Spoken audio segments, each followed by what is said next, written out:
Salut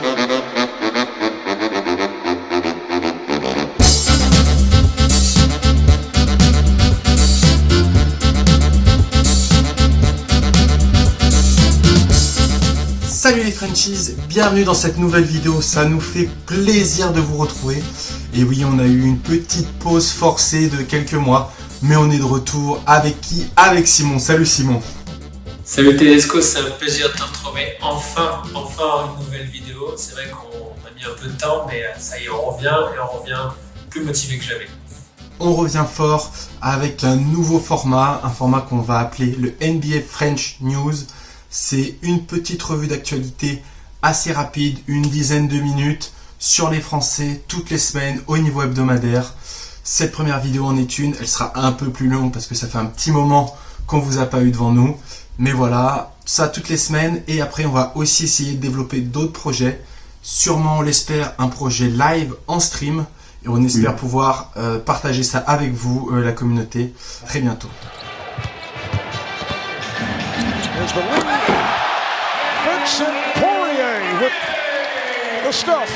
NBA French News, qu'est-ce que c'est? C'est simple, c'est de l'actu française avec les tops, les flops de la semaine et un débat. Et on va tout de suite rentrer dans le vif du sujet, je dirais, avec le top. Qu'est-ce que c'est notre top de la semaine, Simon? Et ben moi j'ai décidé cette semaine de choisir Théo Malédon dans les tops. C'est vrai que bon, on en a pas mal parlé au début, au moment de la draft. C'était quand même une grosse déception de le voir tomber aussi bas. Et moi j'avais dit que c'était un mal pour un bien puisqu'il était ici à OKC, qui était en construction et que il allait avoir du temps de jeu, il allait pouvoir se développer. C'est vrai qu'il a eu un peu de mal quand il était avec l'Asvel d'avoir ce temps de jeu-là. Et là on voit que ça y est, là il a pris la mesure, il a pris les rênes de cette équipe. En plus avec Shai Gilgeous-Alexander qui est en ce moment un peu sur le côté. Il prend les rênes, il fait des highlights, il met des dunks. Il fait des highlights à 33 points avec une grosse réussite au tir. Et puis il a toujours cette activité défensive, il a toujours cette distribution, il fait des passes. Vraiment un meneur, je dirais, vraiment à la française, quoi. Distributeur, vraiment pas uniquement scoreur, mais c'est important aussi de faire le scoring. Je pense que moi, je le compare des fois avec Franck Ntilikina et je trouve qu'il a ce petit supplément d'âme, notamment au niveau du scoring, qui va lui permettre, je pense, de pouvoir vraiment s'intégrer à OKC et dans la ligue sur le long terme. Ouais, Théo, il a du temps de jeu, il a des tickets shoot et ça c'est hyper bon. On se rappelle en début d'année au Thunder, il y avait George Hill, mais il a été tradé, vraiment on lui a fait de la place. Hein. C'est le seul vraiment meneur de cet effectif. Hein. Il y a Ty Jerome en remplaçant, mais qui a pas le niveau NBA selon moi. Oui, c'est super. Avec Pokusevski, les deux petits jeunes, là, ils ont beaucoup de tickets de shoot, ils jouent ensemble. Et puis le Thunder, ils s'en foutent de perdre. Hein. Ils préfèrent développer du jeune et voir où ça peut mener. Hein, tu l'as dit, un pick à 33 points. Il joue 27 minutes par match. Hein, notre Théo Malédon, un second tour de draft. Je te le demande, Simon, pour toi, est-ce que c'est le plus gros style de cette draft 2021? Moi, je l'avais prédit comme le plus gros style, et c'est vrai que les scouts d'OKC l'avaient justement annoncé comme le plus gros style de la draft. Et pour moi, là, on y est, quoi. On est dans les plus gros styles de la draft parce que c'est un mec qui score, c'est un mec qui a du QI basket, c'est un mec qui a vraiment un talent de dingue.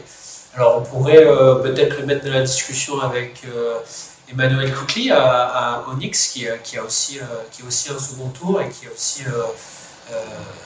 vraiment montré de belles choses, mais pour moi c'est vraiment c'est le plus gros style de la draft 2020. Ouais, je suis d'accord avec toi, dites-nous en commentaire si vous pensez que Théo Malédon est le style de la draft. Nous en tout cas on est hyper contents pour lui, on espère que ça va continuer. Théo Malédon est un meneur titulaire de NBA, voilà, point. Ouais, franchement, ça va être. Je pense que c'est top parce que ça va être vraiment un casse-tête pour Vincent Collet s'il continue comme ça pour l'équipe de France. Choisir son roster sur le bas court arrière, voilà, ça va lui apporter des solutions en cas de blessure. Et ouais, je pense qu'avec ce poste en NBA, il touche les portes de l'équipe de France. On est d'accord. On va s'arrêter là pour aujourd'hui pour notre top et on va lancer sur notre débat, le débat du jour. Il concerne Evan Fournier. Evan Fournier qui est aux Celtics. Et la question du jour et le débat, c'est Evan Fournier aux Celtics. Ça match pas. Est-ce que c'est fait pour durer? Simon, qu'est-ce que t'en penses? Je pense que il a eu un début très difficile, avec un match à 0 points. Il a derrière montré que ça reste Evan Fournier, ça reste un scoreur, ça reste quelqu'un qui est capable de s'adapter, qui est capable de shooter dans toutes les positions, qui est un défenseur correct. Et je pense qu'il peut s'intégrer dans cette équipe des Celtics sans problème. Après, l'entraîneur Stevens en a parlé, il faut qu'ils arrivent à adapter, à repenser leur jeu pour lui créer des shoots, pour lui créer des situations offensives, parce qu'il a ce talent-là. Mais pour moi, ça peut matcher, en tout cas pour cette saison. Après, je ne sais pas s'il restera à long terme aux Celtics. Ouais, on voit que déjà il est plus utilisé comme un 6e homme. Alors un 6e avec beaucoup de temps de jeu, 25 minutes de jeu à peu près. Comme tu l'as dit, ses premiers matchs, tu viens de déménager, tu viens de te faire trader, c'est pas vraiment représentatif de ton talent. Il a tout de suite remis les points sur les i en faisant un gros match à l'adresse où il est à 8 sur 13 au tir, donc 7 sur 11 à 3 points. Donc bam, il a montré que voilà, c'est toujours Evan Fournier. Moi, je ne le vois pas rester sur le long terme dans cette équipe. Pour une chose, c'est qu'il est 6e homme. Peut-être qu'il aura envie de plus. Surtout s'il score et qu'il est bon en cette fin de saison, ça va lui permettre d'avoir beaucoup de visibilité d'être aux Celtics. Et surtout, il y a une question de contrat. Les Celtics, l'année prochaine, ils ont 131 millions déjà sur la table avec les joueurs qu'ils ont sous contrat. Bah oui, parce que quand t'as un Kemba Walker à 36, Jalen Brown à 24, Tatum à 28, Smart à 14, ils auront pas les moyens en fait de proposer de la thune à Fournier. Donc je pense que c'est un petit deal de 6 mois. C'est d'ailleurs pour ça que le trade a été changé pour des cacahuètes. Oui, que 2 tours de draft, c'est rien du tout. Mais c'est pour ça, c'est parce qu'ils savaient que c'était pour 6 mois, pour faire un run, essayer d'être bien classé, parce qu'ils font pas une très bonne saison les Celtics, essayer d'être mieux classé dans la conf. Et pourquoi pas, avec un peu de chance, avec un Tatum qui clique, essayer de faire quelque chose en play-off. Moi, je pense que ça peut dépendre vraiment de ce qu'ils font en play-off. Parce que, effectivement, il va y avoir une question de contrat, forcément, parce que Evan, c'est quelqu'un qui a quand même une valeur marchande assez importante. Et il va recevoir, c'est sûr, il va recevoir des contrats assez élevés. Après, il va bientôt avoir 30 ans. Il a joué peu les play-offs, du coup, avec Orlando. Il a jamais passé le premier tour, je crois, ou peut-être une fois. Non, c'est le premier tour. Ouais, c'est le premier tour à chaque fois. Donc, je pense que s'il va loin avec les Celtics, s'il fait une finale de conf, ce qui n'est pas gagné pour l'instant, mais bon, on sait jamais. Je pense qu'il peut accepter, il peut endosser un rôle de 6e homme dans une équipe qui vise finale de conf, finale NBA, parce que c'est un compétiteur, c'est quelqu'un qui veut gagner le titre, qui veut gagner un ou plusieurs titres NBA, et je pense qu'il serait prêt à jouer ce rôle de 6e homme, et puis à être un 6e homme important comme peut l'être Lou Williams, comme peut l'être Montrezl Harrell, des 6e hommes quand même qui ont du temps de jeu, avec cette capacité à scorer avec une seconde unit, de pouvoir leader une seconde unit. Donc peut-être pas aux Celtics, du coup ça dépendra vraiment de ce qu'ils font pendant la campagne de playoff, mais pourquoi pas intégrer un gros roster derrière, peut-être à l'Est, peut-être avec les Bucks. Avec les Nets ça serait compliqué. Mais Bucks ça va être compliqué niveau de thune, avec Jrue Holiday, Middleton et Giannis. Mais ils ont l'air d'être prêts à débourser. À être dans le luxury tax. Donc pourquoi pas. Je pense qu'il ne recherchera pas uniquement le salaire. Il est prêt à faire des efforts pour toi. On rappelle, Fournier, cette saison, c'est sa meilleure saison au point. Il a 19,7 points avec un beau 46% au tir, 38,8 à 3 points. Il fait vraiment sa meilleure saison au niveau scoring et adresse. Donc il monte en flèche. Il a 28 ans, bientôt 30, tu l'as dit. Il est dans son prime. Il va valoir de l'argent. À lui de savoir ce qu'il préfère faire. Toucher de l'argent dans une équipe de merde. En toucher un peu moins chez un contender. connaissant le bonhomme, je pense qu'il est capable de s'asseoir sur 2-3 millions pour essayer de jouer les playoffs tous les ans. Bien sûr, ouais, c'est sûr. Eh bien, écoutez, ouais, c'est en tout cas c'est un super débat. On a hâte de voir déjà l'intersaison, voir ce qu'il va choisir, parce que ça fait un petit moment qu'on n'a pas eu un Français aussi qui va être autant demandé, avec une super valeur marchande.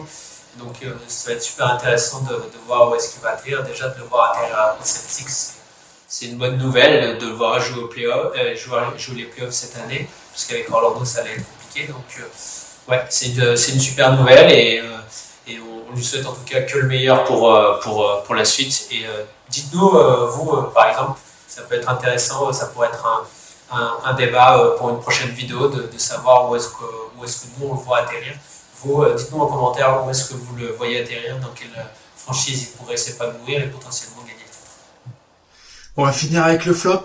Alors le flop de cette semaine, c'est plutôt une déception. C'est Poirier, l'autre tradé des Français durant cette trade deadline, qui quitte la NBA. Donc il a été tradé à New York. New York il l'a coupé tout de suite. Et il va signer au Real Madrid en Europe.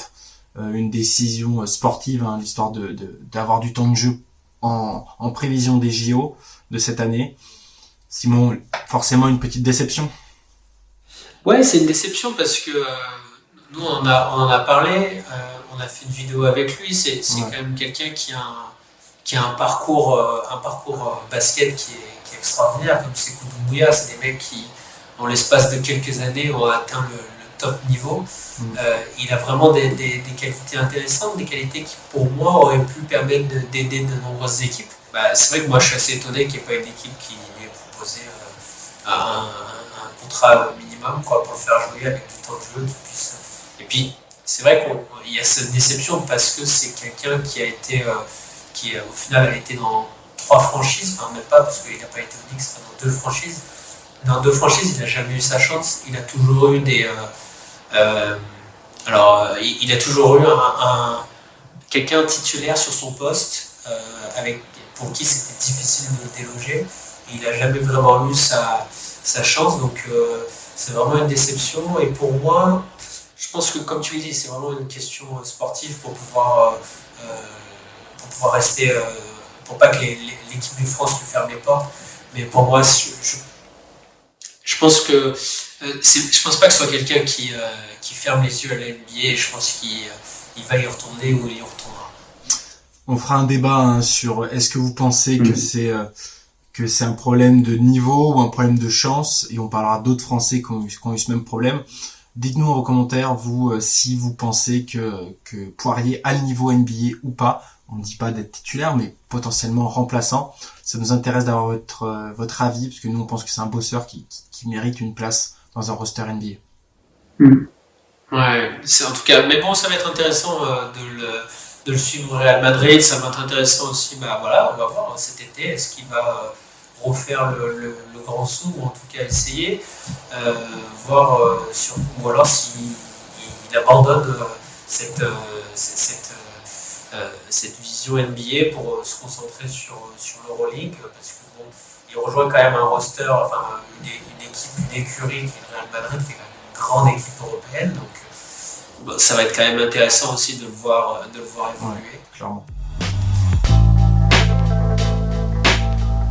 Voilà, on arrive au terme de cette première vidéo, de ce premier format. Merci de nous avoir suivis. N'hésitez pas à liker et à commenter cette vidéo, à nous dire si c'est un type de format qui vous intéresse. On va essayer d'être le plus régulier possible sur ce format-là pour vous apporter les dernières nouveautés.